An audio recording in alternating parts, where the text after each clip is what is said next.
Poštovani gledalci, dobrodošli u još jedno izdanje emisije Granice Istoka. Ja sam Harun Karčić. Srbija je nedavno učestvovala u trilateralnoj vojnoj vježbi Slovensko bratstvo 2021 sa Rusijom i Bjelorusijom u ruskom gradu Novorosijsku. Srbija je prošle godine otkazala učešće na istim vojnim vježbama jer su se održavale u Bjelorusiji u trenutku kada je tu zemlju potresala politička kriza nakon predsjedničkih izbora. Uprkos pritisku Evropske unije, zvaničnici Srbije, Rusije i Bjelorusije održavaju dobre odnose, naročito u oblasti vojno-tehničke saradnje. Je li riječ o panslavenskom bratstvu, kako njihovi lideri često potenciraju, ili o braku iz interesa, analiziramo u ovom izdanju emisije. Razgovaramo i o tome kakvu poruku sa vojnih poligona Moskva šalje ostatku svijeta.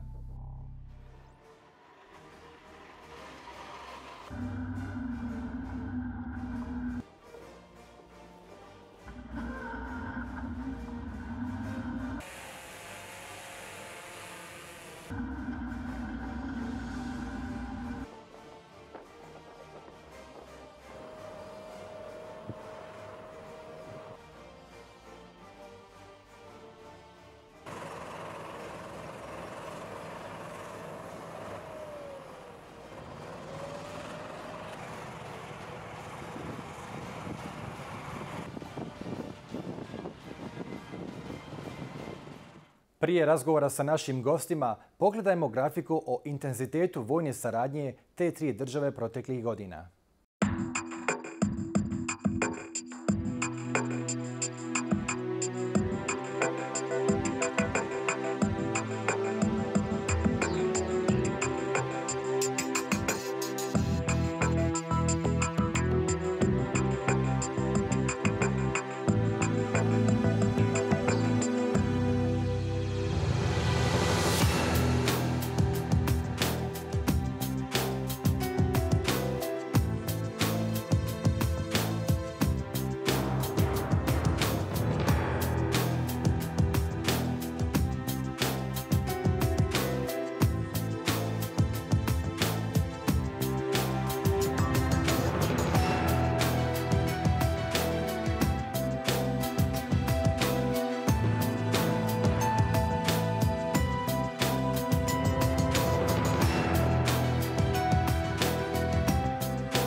Idemo sada do Sofije gdje se nalazi vojno-sigurnosni analitičar Ruslan Trad koji će nam detaljnije pojasniti dijapazon vojno-sigurnosne saradnje Moskve, Minska i Beograda.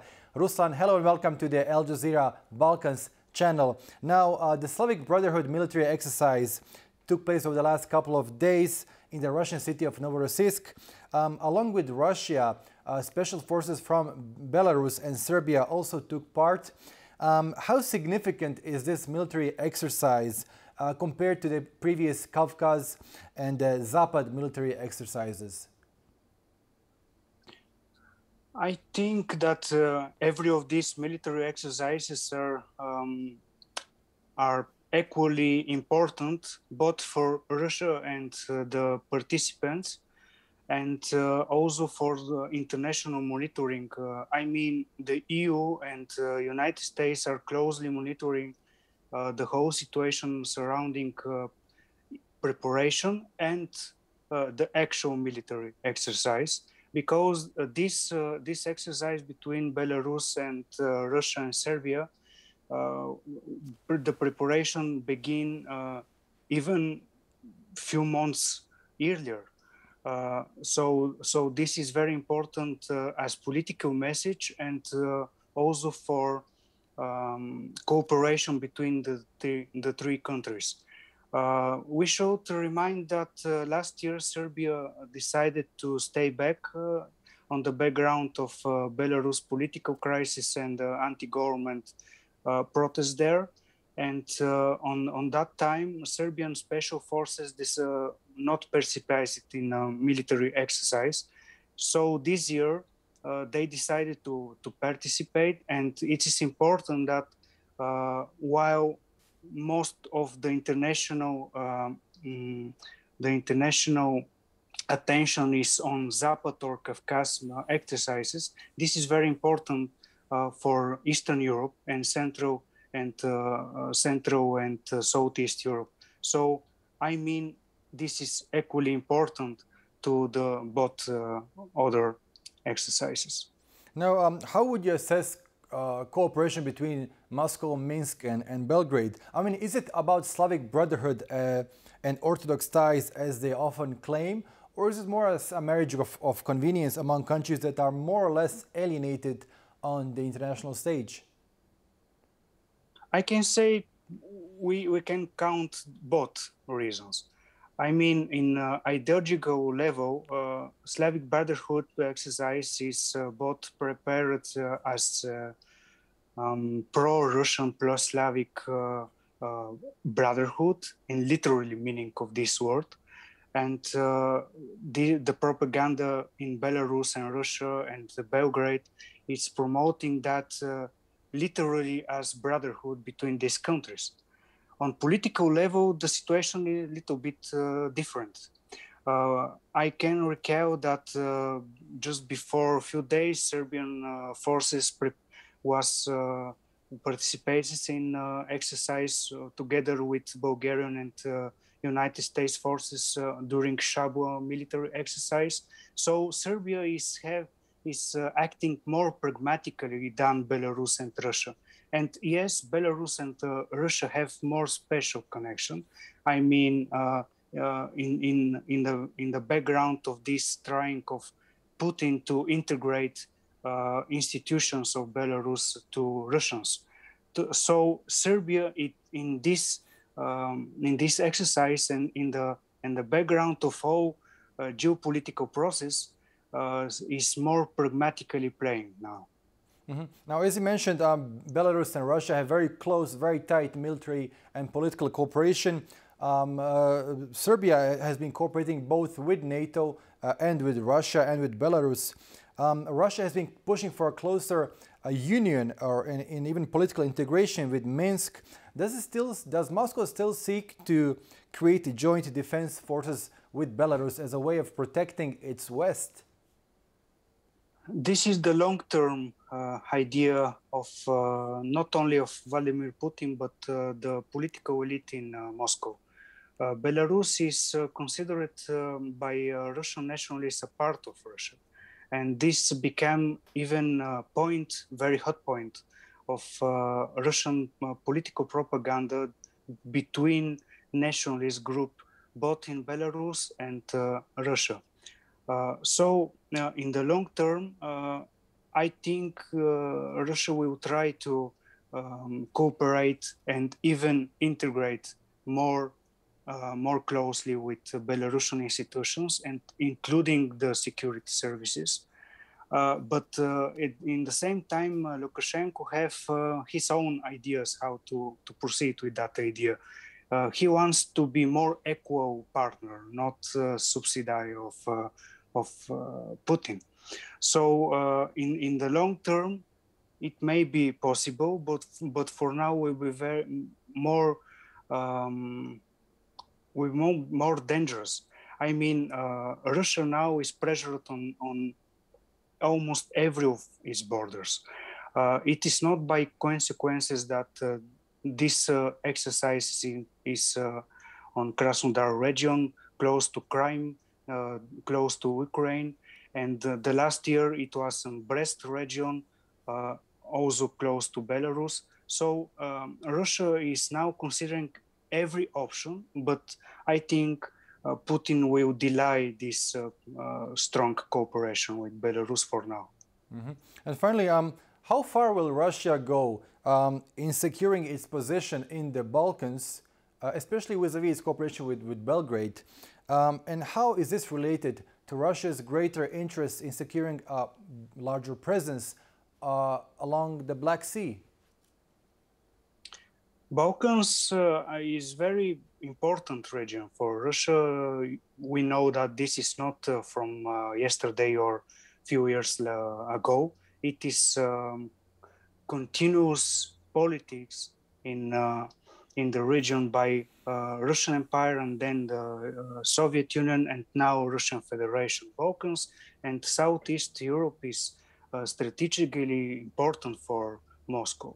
So it is not by surprise that Russia is trying to undermine and influence and infiltrate both institutions and security services of countries in this region, including countries like Bulgaria, which is a European Union member state. We know about Serbia, but also Bosnia and Herzegovina is one of the most important parts of this strategy of Moscow here in this region. So I expect Moscow will try hard to make better influence here, also to counter NATO. We know that the United States and other countries in this region is trying to establish a better military presence, including the Turkish deals with Poland and Latvia and very possibly Hungary and Albania. So this is a bad signal for Moscow, and I expect they will act more hardly than before, including on Balkans and Black Sea region.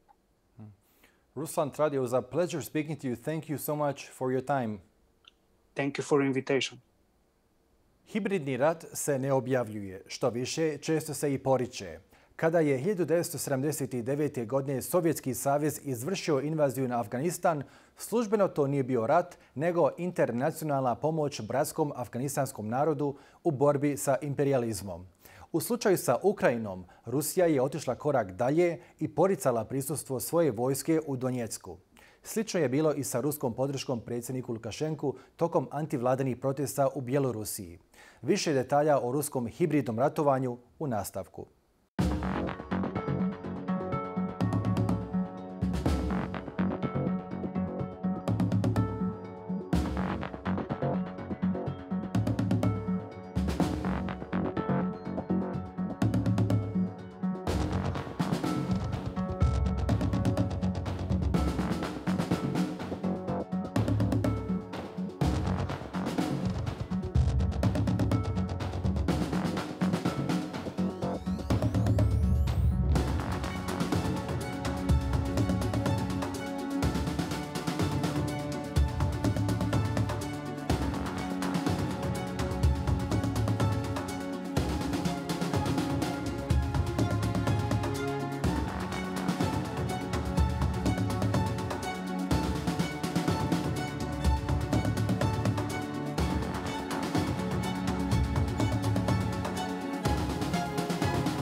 Idemo sada do Helsinkija gdje se nalazi Juha Wihersaari, penzionisani pukovnik finske vojske i stručnjak za rusko hibridno ratovanje. Mr. Wihersaari, hello and welcome to the Al Jazeera Balkans channel. Now to start with, when we talk about Russia's non-linear approach to conflict, analysts often evoke the Gerasimov doctrine as an umbrella term to describe, often without context, Russia's hybrid warfare.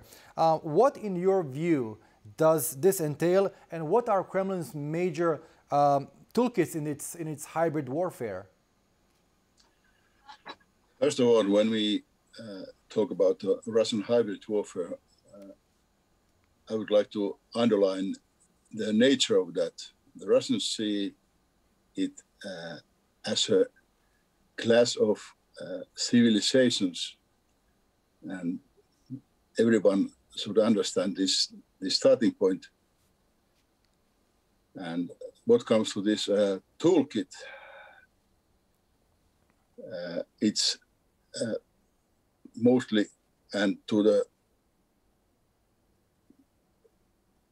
as long as it is possible, it's non-military. The information warfare is the main tool there in this toolkit, and it's, as in West we discussed, it consists of psycho operations and cyber operations. And I think these cyber operations, they are very visible in these days. But this information dimension is the most important. But the others are also in this toolkit. And one thing we should take into consideration, that Russians, they want to follow this formal international law, international laws, that all their actions, they are formally, legally, even they not ethically right, or everybody can say that they are playing, but this legal aspect is very important, because no one can say, for example, in connection to very these big cyber attacks, that who is actually behind it. We can say that the attack comes from Russia, but who there? Right. 100% sure security we can't never get. Mm-hmm. Now, when we talk about the Gerasimov doctrine, Gerasimov insists on two vectors in the development of Russian military strategy. The first is limited action, and the second is active defense. How do these two play out in practice? I would say that these limited actions, they are the Russians' favorite, and I think that this is a kind of evolution version of Kosovo case. They studied that very carefully, and now they are trying to, they are creating their own version of that.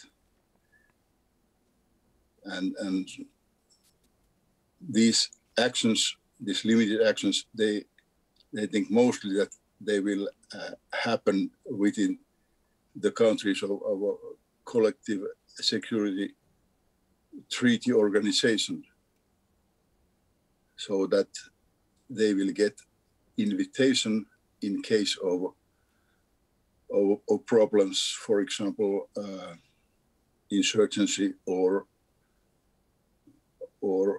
a color revolution.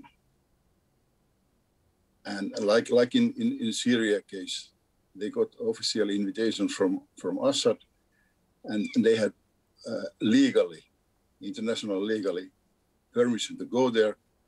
And the main target is to be able to organize humanitarian operation. And this is very straight analogy to Kosovo, that they have legal base and they are not attacking there, but still they can get the military power there, the troops there, and they can control the situation. Mm-hmm. And but I can't see that kind of operation in Europe.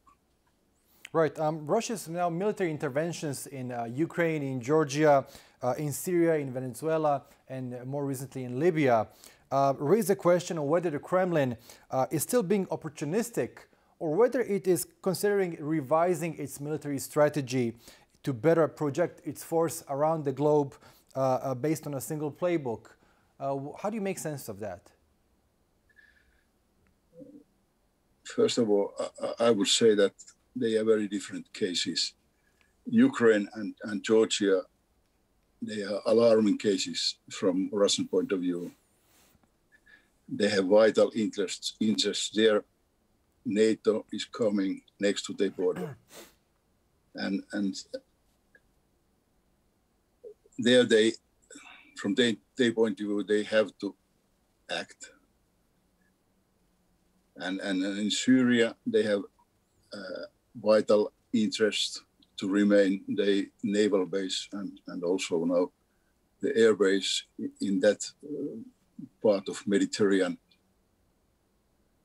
But as much as I know in Venezuela and Libya, there are no Russian troops officially. There they are following this this legal guideline, and these private military companies are acting there. And officially, they are not Russian troops, and on the other hand, they are not really that kind of occupation. They are also, like in Syria, they are invited there to Venezuela to support the president. And in Libya, we have also taken into considerations Egypt, who is very close allied to Russia in these days. And they also supported same party in Libya. So it's a kind of alliance, Egypt, Russia, in Libya supporting. And in the other side, they had Turkey, especially, which is Egypt's, let's say, main enemy in that region. So it's not that simple case, and I would not draw that direct lines to new strategy. Right. To the new Russian strategy.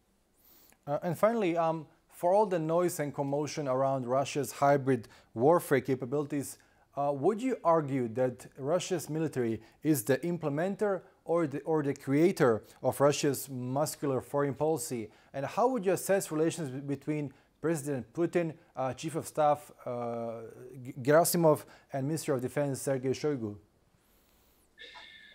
I think the military in Russia, they are poorly implementers.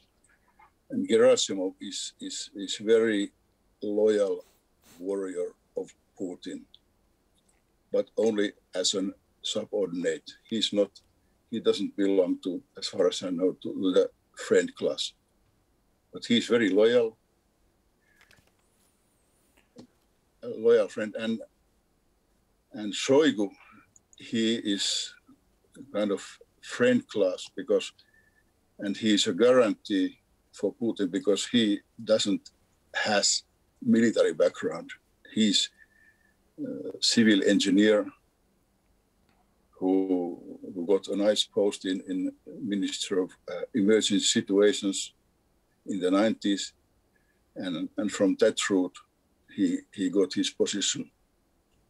So he is not military officer, and then he is maybe more loyal to Putin than we never really think.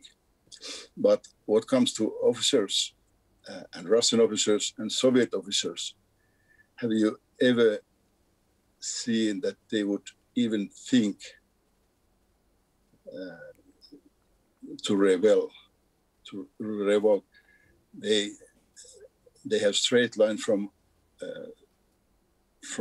old empire to Soviet era and now to Russian era. And officers, they have always been loyal, and especially the general staff officers. that's they honor and they don't rebel. They implement, and of course, they help to create a strategy, as we have seen that Gerasimov has made. Right. Mr. Juha Wihersaari, it was a pleasure speaking to you. Thank you so much for your time. Thank you.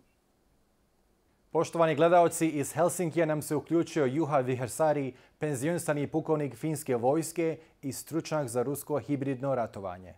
Nakon međunarodne izolacije uslijed invazije na Gruziju 2008. i Ukrajinu 2014. godine, Rusija je u potrazi za saveznicima ojačala odnose sa Bjelorusijom i Srbijom. U njihovoj današnjoj saradnji često se evociraju zajedničke panslavenske veze i pripadanje pravoslavnoj crkvi. Ipak, odnosi tih zemalja nisu toliko prisni kako izgleda na prvi pogled i više nalikuju braku iz interesa nego stabilnom, dugoročnom vojno-političkom savezništvu. Poštovani gledaoci, bilo je to sve u ovom izdanju emisije Granice Istoka. Ako ste propustili bilo koji dio, emisiju možete pogledati na našoj web stranici balkans.aljazeera.net. Hvala na pažnji.